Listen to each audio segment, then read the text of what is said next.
Film diawali dengan diperlihatkannya anugerah Tuhan untuk bumi tercinta, yaitu hujan tropis yang menjadi paru-paru dunia.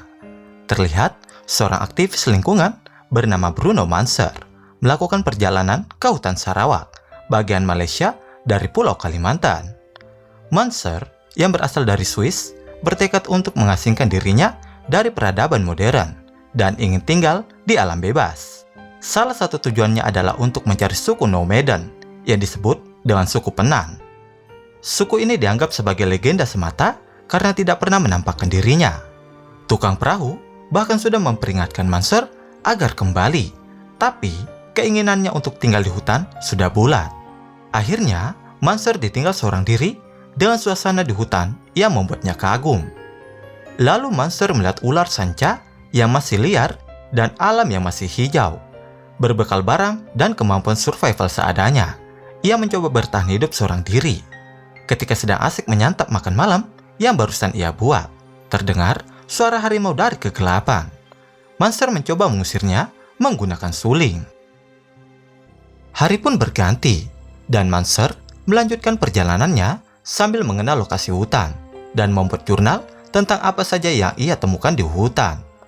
Alangkah bahagianya dia ketika berhasil menemukan air terjun, karena setidaknya ia bisa minum dan mandi dengan bersih. Manser berpikir jika ia ada di puncak air terjun, pemandangannya pasti akan lebih menakjubkan. Kemudian, ia memutuskan untuk mendaki air terjun meski harus diterpa oleh air. Manser tetap naik ke atas. Setibanya di atas, Manser merasa tempatnya sangat cocok sebagai tempat berkemah. Keesokan harinya, Manser melihat asap yang berasal dari sisi hutan lain yang mungkin saja ada orang di sana. Ia segera menuju ke sumber asap dan bisa menemukan suku Penan yang membuat Manser tak bisa berkata-kata karena akhirnya ia berhasil menemukan tujuannya. Penan sendiri adalah suku nomaden, alias suku yang berpindah-pindah dari satu tempat ke tempat lain untuk bertahan hidup. Mereka pindah untuk berburu, mengumpulkan makanan, atau menyesuaikan diri dengan musim. Orang-orang Penan menyadari kehadiran Manser dan memanggil kepala suku mereka. Manser berusaha berbaur agar terlihat bersahabat, tapi kepala suku menyuruh mereka untuk tidak usah pedulin Manser. Sepertinya Manser tidak diterima oleh suku Penan. Manser mulai berkemah di sekitar suku Penan sambil mengamati mereka. Manser juga mencoba menarik perhatian mereka menggunakan suling. Keesokan pagi, ketika terbangun, Manser kaget karena para suku Penan sudah pergi dan meninggalkan dirinya sendiri. Lalu ia kembali mencari mereka karena kemungkinan mereka belum jauh dari tempat semula. Tak lama kemudian, Manser berhasil menemukan mereka kembali. Bahkan sekarang, Manser bisa melihat suku Penan mendirikan rumah ketika baru pindah ke tempat lain. Mereka saling membantu dengan kompak. Sementara itu, bocah-bocah di sana sepertinya mulai tertarik dengan Manser karena meniru gayanya yang sedang memainkan suling.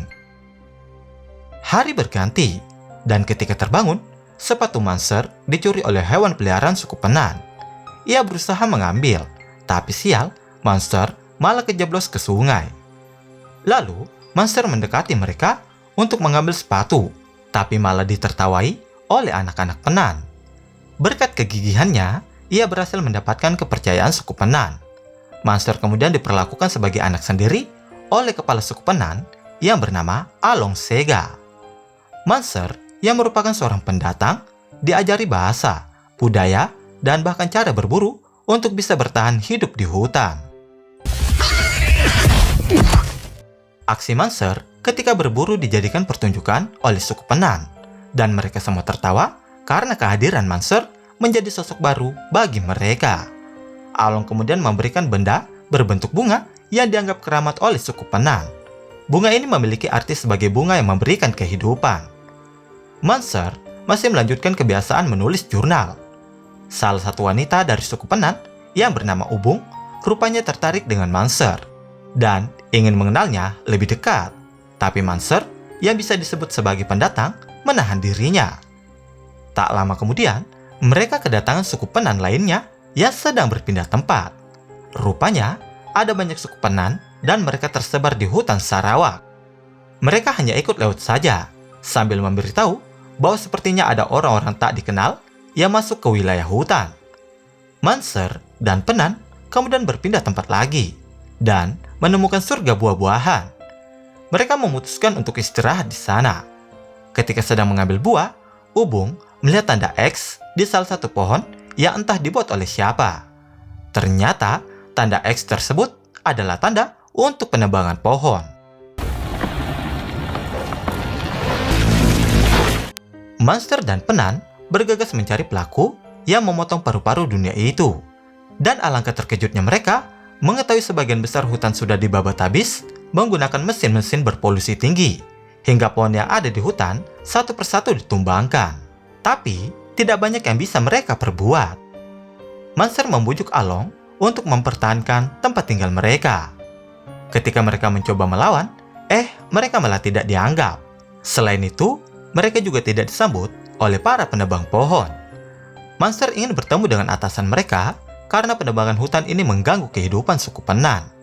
Meskipun dengan kondisi yang panas, mereka setuju untuk berdialog, tapi hanya Manser saja yang diperbolehkan menemui atasan mereka. Manser akhirnya mengetahui bahwa yang melakukan penebangan adalah industri kayu milik pemerintah Malaysia sendiri. Kayu ditebang untuk dijual ke Eropa. Penebang pohon bersikeras bahwa hutan tersebut adalah properti Malaysia. Manser masih berusaha meyakinkan Along dan para orang Penan lainnya untuk mempertahankan wilayah mereka. Di hari selanjutnya, bersama suku Penan lainnya, mereka memblokir jalan penebang pohon meski diancam oleh supir menggunakan kunci roda, diancam oleh polisi, sampai nyaris ditabrak paksa. Mereka tidak gentar membela tempat tinggal mereka. Malam harinya, mereka kedatangan jurnalis bernama James. James menawarkan diri untuk menjadi perantara dan mendokumentasikan kerakusan pemerintah. Beberapa hari kemudian, beberapa wartawan datang meliput perjuangan suku Penan dalam melawan pemerintah Malaysia yang melakukan penebangan pohon. Manser sangat berterima kasih kepada James karena sudah mau membantunya. Perjuangan Penan dipublikasikan oleh media dan sepertinya berjalan lancar. Tapi, dengan tergesa-gesa James melapor kepada Manser bahwa ia dijadikan buronan oleh pemerintah Malaysia. Bahkan, Manser menjadi musuh nomor 1 Malaysia karena dianggap mengganggu jalannya hukum dan dilarang masuk oleh Perdana Menteri pada waktu itu. Dikarenakan kabar itu, Manser terpaksa menetap di hutan, dan yang bisa Manser lakukan hanyalah menunggu dan menunggu. Beberapa waktu kemudian, James datang dan memberitahu bahwa pemburu sudah memasuki hutan untuk mencari Manser. Manser kemudian melanjutkan hidupnya di hutan, mengendalikan keterampilan yang telah diajarkan oleh suku Penan. Dia menemukan kamp pemburu dan melihat poster buronan dengan wajahnya yang dihargai sekitar 700 juta rupiah. Tidak lama setelah itu, Manser ketahuan oleh para pemburu dan melarikan diri hingga kejar-kejaran di antara mereka pun tak bisa dihindari. Ketika sedang bersembunyi, Manser digigit oleh ular berbisa. Ia berusaha mengeluarkan bisa ular tersebut karena bisa mengancam jiwanya. Lalu, Manser pun pingsan karena bisa ular itu, dan hujan pun turun dengan deras. Manser tak sadar bahwa ia hampir tenggelam dengan kondisi kaki yang digigit oleh ular semakin parah. Karena sisa tenaganya semakin terkuras, ia merangkak keluar dari persembunyian.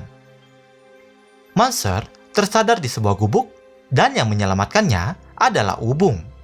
Ia memutuskan untuk tinggal di hutan bersama Manser dan merawat luka-lukanya. Mereka berdua semakin dekat dan pada akhirnya beradu mesra. Singkat cerita, Manser bertemu lagi dengan James yang membawakan informasi terbaru untuk dirinya. Tapi sayang, bukan informasi yang ia bawa, melainkan pemerintah Malaysia. Rupanya, Manser telah dikhianati oleh James. Manser pun akhirnya ditangkap oleh mereka.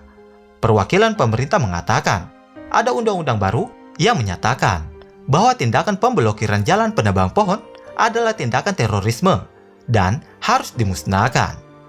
Manser khawatir dengan keadaan di tempat blokade. Dengan cerdiknya, Manser berhasil lolos dan memutuskan kembali ke tempat blokade.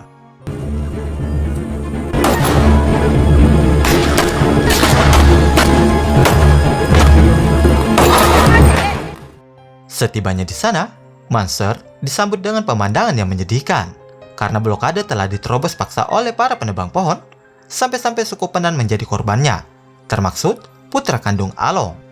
Sejak hari itu, mereka tak bisa berbuat banyak dan penebangan terus dilakukan hingga suku Penan perlahan kehilangan tempat hidup mereka. Rasa bersalah menghinggapi Manser.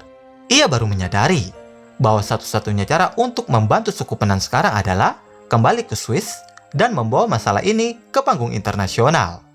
Manser berjanji pada Ubung bahwa dia akan kembali. Singkat cerita, Manser pun tiba di Swiss dan membuat konversi pers tentang kehidupan suku Penan yang terancam oleh penebangan pohon di Malaysia. Bersama temannya yang bernama Roger dan orang-orang yang satu visi, Manser mendirikan lembaga pengumpul dana yang dinamai Bruno Manser Funds. Kemudian, Manser bertemu dengan perwakilan komunitas Eropa yang mengimpor kayu hasil penebangan hutan dari Malaysia. Manser menuntut agar mereka menghentikan aktivitas impor tersebut. Pihak komunitas menawarkan kompensasi untuk Manser, tapi jelas saja Manser pasti menolaknya. Manser tidak bisa disogok dan tak ada kata damai selain menghentikan penebangan pohon. Setelah itu, Manser mendapat berita menyedihkan dari Along yang memberitahu kalau pembabatan hutan terus berlanjut dan banyak orang Penan yang tergoda oleh program pemukiman negara untuk meninggalkan hutan. Dengan kata lain, mereka diharuskan keluar dari hutan, meninggalkan kebudayaan mereka, dan menyerah melawan para penebang hutan. Untuk memberitahu dunia tentang kehidupan suku Penan yang semakin terancam, Manser memanjat gedung yang menjadi tempat pertemuan konversi tingkat tinggi pada waktu itu. Manser berhasil menarik perhatian media dengan aksi gilanya tersebut. Manser kemudian memasang spanduk yang menunjukkan kepeduliannya terhadap suku Penan. Namun, aksi heroiknya ini malah membuat reputasi Bruno Manser Fund menjadi buruk. Tapi kemudian sebuah harapan tiba-tiba menghampiri Manser. Ia mendapat telepon dari Sekretaris Jenderal PBB dan mengajaknya untuk berdiskusi. Sekjen PBB ini setuju dengan aksi Manser yang ingin melestarikan hutan. Ia mengusulkan agar suborganisasi PBB yang bernama Organisasi Kayu Tropis Internasional alias ITO mengatur kriteria pohon yang boleh diekspor dan membuat kawasan hutan lindung. Kawasan tersebut nantinya dapat diklaim oleh suku Penan dan masyarakat adat lainnya sehingga mereka bisa tinggal di sana. Berkat pertolongan tak terduga itu, semangat Manser untuk memperjuangkan kehidupan suku Penan kembali berkobar. Semua berjalan lancar selama 8 tahun, sampai kemudian industri penebang kayu yang rakus menemukan celah untuk menebang kawasan hutan lindung. Mereka mengklaim bahwa suku Penan sering keluar dari hutan lindung, sehingga kawasan itu tidak bisa disebut sebagai tempat tinggal mereka. Akibatnya, kawasan hutan lindung dipersempit, dan itu berarti semakin banyak hutan yang boleh ditebang. Kemunduran yang dialami Bruno Manser Funds terlalu hebat. Bahkan, Roger yang menemani Manser dari awal akhirnya memutuskan untuk keluar. Kini, hanya tersisa Manser sendirian yang ditemani dengan jurnal perjalanannya bersama Penan. Meski begitu, Manser memutuskan kembali ke hutan dengan satu misi terakhir, yaitu membuat pemetaan rinci wilayah Penan yang bisa ditinggali oleh mereka. Manser masuk ke bagian Malaysia dengan ilegal, yaitu masuk melalui Indonesia dan melintasi batas negara. Pemandangan hutan yang sudah dibabat menjadi saksi ketidakpedulian pemerintah terhadap suku Penan. Manser menaiki mobil yang akan pergi ke wilayah hutan. Sayangnya, mobil yang ia tumpangi mogok. Salah satu penumpang berusaha meminta bantuan polisi. Tapi, Manser yang sadar dirinya kalau adalah buronan di Malaysia, memutuskan untuk pergi dan melanjutkan perjalanan dengan berjalan kaki. Beberapa saat kemudian, Manser pun sampai di pemukiman orang-orang suku Penan. Rupanya, ini adalah program pemukiman yang dijanjikan oleh pemerintah. Di sana ia juga bertemu dengan Ubung. Mereka berdua bertemu setelah bertahun-tahun Manser pergi tanpa kabar. Sang kekasih yang terlihat sudah modern sebenarnya masih menyimpan rasa pada Manser. Tapi, roda waktu tak bisa diputar kembali. Ternyata, Ubung sudah menikah dengan orang lain dan dikaruniai anak laki-laki. Manser hanya bisa menyesal karena tidak kembali lebih cepat. Ia pun segera kembali melanjutkan perjalanan ke dalam hutan. Kepala suku Along dan yang lain pun melihat kedatangan Maser. Ia sangat gembira karena putranya yang hilang telah kembali. Maser kemudian datang ke tempat tinggal suku Penan dan disambut hangat oleh mereka. Maser menjelaskan tujuan kembali ke suku Penan, yaitu untuk membuat peta tempat tinggal suku Penan. Melihat yang sudah terjadi, Maser bertanya-tanya, apakah dulu sebaiknya mereka bekerja sama dengan para penebang kayu daripada melawannya. Kepala suku Along tidak setuju karena berkat Maser, suku Penan sadar akan budaya dan gaya hidup mereka. Suku Penan berterima kasih pada Maser dan menganggap dirinya lebih berjiwa Penan daripada suku Penan itu sendiri. Mendengar hal itu, Maser semakin yakin untuk memperjuangkan hak suku Penan. Hari kembali berganti.